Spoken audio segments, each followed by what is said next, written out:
Ombudsman cigarettes. Good for you, good for your baby. Early adverts were prone to making rash claims. That's the trouble with advertising. It's an exercise in persuasion, and when you're trying to persuade somebody to do something, it's tempting to get economical with the truth. Miss Object, did you know that me and my wife have got an open relationship? Fortunately, there are loads of guidelines to keep ads on the straight and narrow. Here are just a few of them. The following products are unacceptable. Betting tips, pornography, psychic practices and exorcism, all tobacco products. Although tobacco wasn't always taboo. Until 1965, it was fine to advertise cigarettes on the box. In this exciting ad, some commoners were even encouraged to smoke more than one at a time to see which they preferred. Each of them is smoking 2 cigarettes, an untipped cigarette and a churchman's tip. Which cigarette do you prefer? This one. Smoking wasn't the sole preserve of real people. Even the cuddlesome, lovable Flintstones did their bit peddling yabba dabba death. It still tastes good like a cigarette should. Sadly, shortly after that was shot, he was diagnosed with cancer of the caveman. Scientific terms or jargon should not be used to make claims appear to have a scientific basis they do not possess. Scientific claims in ads are usually pretty fuzzy. The science bit in adverts is generally an impressive CGI demonstration that dazzles but often avoids specific data, or a statistic that looks impressive but on closer examination might not be quite so convincing. The language of advertising is an art in itself. It has to walk a fine line between exaggeration and fact, implying here, suggesting there, and leaving you with a sense that more has been said than has actually been said. Here's a few key phrases to look out for. Help is a useful word because it's non-specific. Enriched with collagen, it smooths and helps plump out the appearance of wrinkles. After all, by stamping on the ground, you can help flatten the surface of the planet, although the noticeable difference may be minimal. Appears another favourite. It's not quite the same as is. In just 1 hour, skin appears uncreased. The appearance of something is not the same as the thing itself. When you listen to your friend's problems, you can appear to be a caring shoulder to cry on, but you might not give a toss. Then there's fight, which is not the same as stop. Colgate Plaques has a clinically proven formula that fights plaque bacteria for 12 hours. After all, you can fight a wall, but that doesn't mean you're going to knock it down. Not all claims are particularly scientific, even when they're this startling. Yeah, it can be a bear pit in here. I didn't ask. When I'm under pressure, I chew Wrigley's gum. I find that the simple act of chewing helps me feel calmer, more relaxed. Yeah, how about you try chewing on this? When your busy lifestyle's getting to you, try chewing. It works for me. Descriptions, claims and illustrations must not imply attributes, capabilities or performance beyond those that can be achieved in normal use. Although weirdly they can imply that the effect it will have on you will make you behave like a twat. There's a whole range of facial expressions human beings never pull in real life, only in commercials. Expressions which register emotions like delight, joy, pain, or good value. Many products seem to have a side effect that makes you behave bizarrely, as seen in this unflinchingly realistic ad. That is cool. I can really feel it. What a feeling! In fact, it's so effective it makes everyone in the vicinity act like a complete wanker. No advertisement may use images of very brief duration or any other technique which is likely to influence viewers without their being fully aware of what's been done. Subliminal advertising, that's a few suggestive frames, is banned, although there are other permitted forms of subliminality, if that's a word, like music. Advertisers like using music because it bypasses the rational part of your brain and lodges straight in your emotions like a harpoon. In fact, according to a scientific study we've just made up, people can recall and recite up to 20,000 different jingles even when placed in a chemical coma. 0891 50 50 50. I'm loving it. I'd rather have a bowl of Cocoa Pops.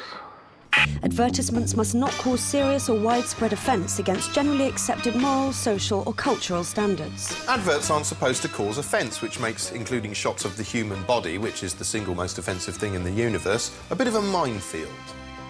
Adverts for bathroom soapy fun products are traditionally little more than peekaboo strip shows in which the cameraman has to avoid showing anything too rude. In 1994, a landmark moment arrived when an exciting shower gel advert announced the discovery of women's nipples. This was considered so erotic it could only appear after the watershed in case viewers masturbated themselves to death, although anyone trying to pleasure themselves to a commercial is asking for trouble because they're so short you're likely to find yourself reaching a crescendo during something about as sexy as a pig blowing off in your face. Advertisements must not, without good reason, contain material which is likely to cause serious distress to significant numbers of viewers. Although they do their best to scare the poop out of you in other ways.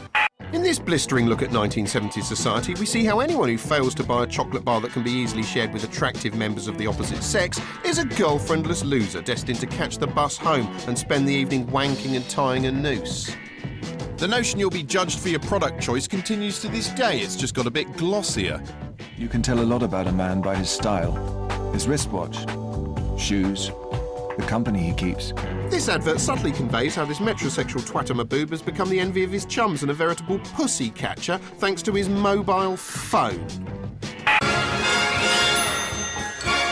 And number 7, an ad too innocent for the horrid modern world.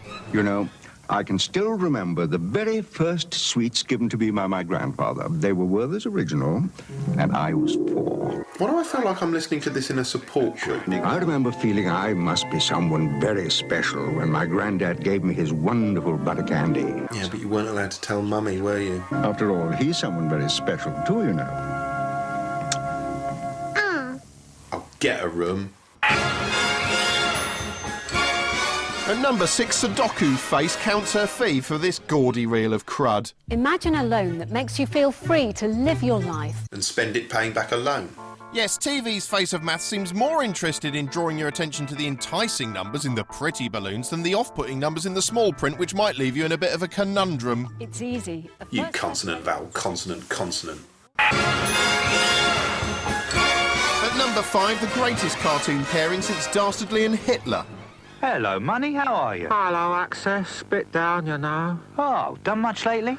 Not a lot. Well, you're a dynamic character, thanks for the effort. Don't you feel you're being used? All the time. I'm accepted in over 100,000 establishments. Just like that. You're not accepted here, you bastard.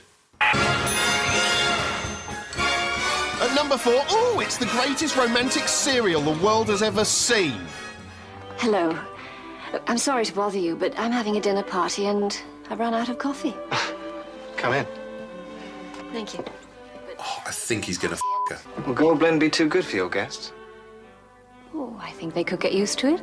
Oh, she's gonna f*** him. It's a very sophisticated coffee. Oh, he's gonna f*** her. They have very sophisticated taste. Oh, she's definitely gonna f*** him. Do they? F*** her. Yes. F*** him. Well, I must be getting back. Someone f*** someone. How's the industry changed in the last 10 years? Well, advertising's global now, so everything has to be standardised so it won't offend any of the cultures it will be shown to. Bizarre rules start to emerge, like the hero can't wear trainers because in Russia that means you're a gangster, or denim means you're a homosexual in Indonesia. Everything's homogenised and you're left with an unappealing slab of mulch. Some of these territories are very open about what skin colours they want on their TVs. I've been in meetings where a perfectly talented black actor has been on the table for a role, and the agency producer will say up front as you like, forget it, he'd never play in Turkey or France or whatever. That kind of casual racism's commonplace. Advertisements must not prejudice respect for human dignity or humiliate, stigmatise or undermine the standing of identifiable groups of people. When it comes to minorities, ads today are a bit more tactful than they used to be. Presenting Ribena's Black Currants. Ribena's pure black currant juice. Ribena. Coughs and colds, fatigue and flus. Ribena keeps away. Mr. Bones, who was that lady I saw you with last night? That was no lady. That was my current girlfriend. Because he's a currant. A black currant. Ribena, delicious. Those were the bad old days, of course, although racial stereotyping persisted for longer than you might think. Take this tactless 1986 commercial for frozen Chinese food, in which a group of Oriental chefs decide their livelihoods are at risk. Who is lost? We be ruined. Ah, we are the Rosa. We rose out. We rose out. Now that is racist. Another social group that's traditionally had a rough time at the hands of the ad man is the lady. Women always used to be submissive doll-like figures, like in this outdated Camay ad. In a man's world, a woman needs a lovely, flawless complexion, needs Camay for the skin men can't ignore.